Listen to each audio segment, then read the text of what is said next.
I never once felt othered for being fat in your office. That's very good to hear. None of the overt suggestions of, oh, have you considered losing weight? Or whatever have you. And also none of the subtler things, the more microaggression comments.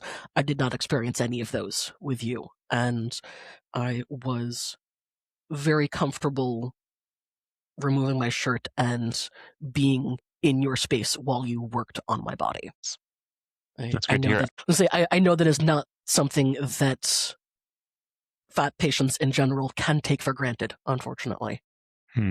Are there particular common microaggressions that both for clinicians and people in general that one tends to get when they're overweight that might be worth making explicit? The first thing that comes to mind is treating adipose as bad tissue.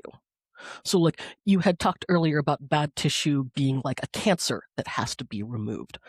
A lot of the medical field treats fat tissue like that, treats that as something that is wrong, that is bad.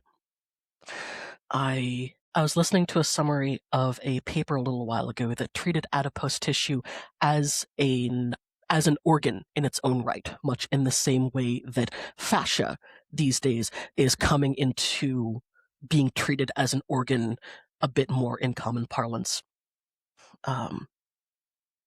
Things like the importance of adipose tissue for the metabolism in storing energy, in responding hormonally to different signals in the body.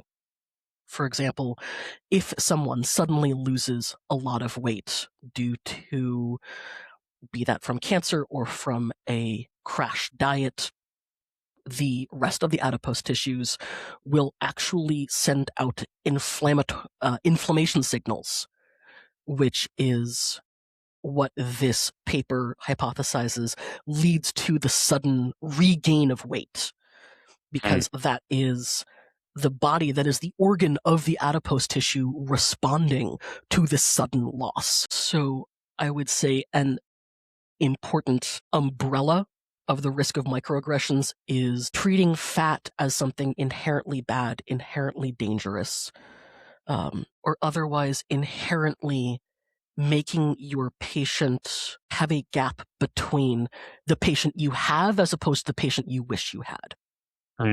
And I feel like that gap is how a lot of medical professionals approach their patients, is they want their patients to be the kind of patients they want, the ones that have low-fat bodies, who are exercising and eating according to what the medical field has a narrative around being the correct way, as opposed to meeting the patients and meeting the patient's body where they're at, moving through the world within the context that they are. And so long as the patient is getting their needs met and getting their wants met, the patient is getting the health that they're looking for.